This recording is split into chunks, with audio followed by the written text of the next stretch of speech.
I couldn't help but raise an eyebrow as I watched my best friend Rachel walk into the coffee shop, a mischievous grin spreading across her face. She was holding a copy of 50 Shades of Grey, and I could tell she had just met someone special. "What's with the book?" I asked, curiosity getting the better of me.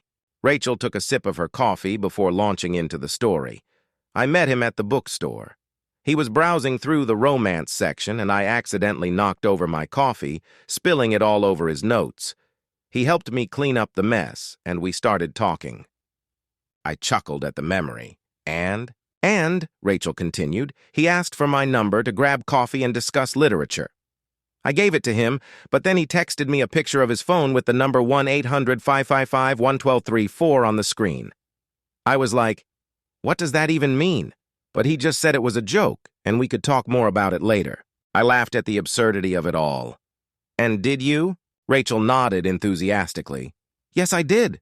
We talked for hours about books and life, and I have to say it was one of the most interesting conversations I've ever had. He's a writer, and he's working on his first novel. I was intrigued. Tell me more about him."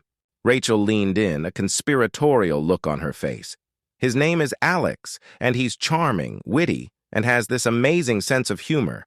We've been texting non-stop ever since we met, and I have to admit, I'm really enjoying his company."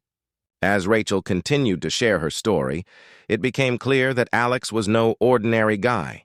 He was intelligent, creative, and had a passion for literature that rivaled Rachel's own. Despite their instant connection, however, there were also some red flags.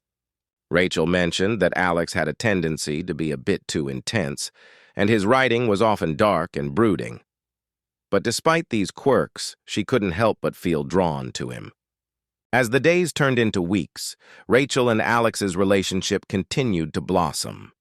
They met for coffee, went on long walks, and engaged in deep conversations about life, literature, and everything in between. But as their relationship progressed, Rachel began to notice some inconsistencies in Alex's story. He seemed evasive about his past, and there were moments when he would become withdrawn and distant.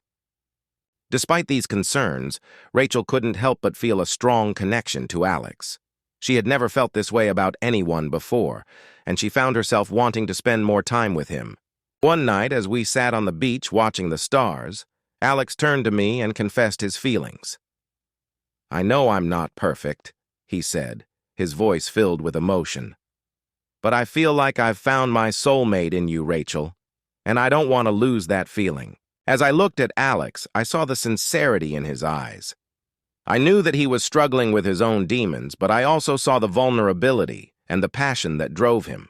In that moment, I realized that our relationship was far from perfect, but it was real, and it was worth fighting for.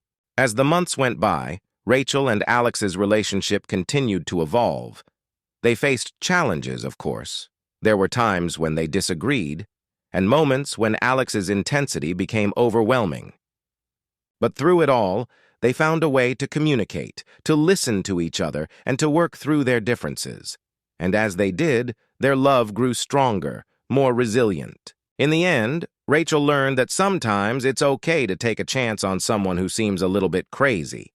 And Alex learned that with the right person by his side, he could overcome even his darkest fears. As they sat on the beach watching the sunset, Rachel turned to Alex and smiled.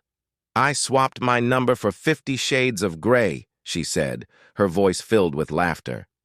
"But I think I found something way better." Alex smiled back, his eyes shining with love.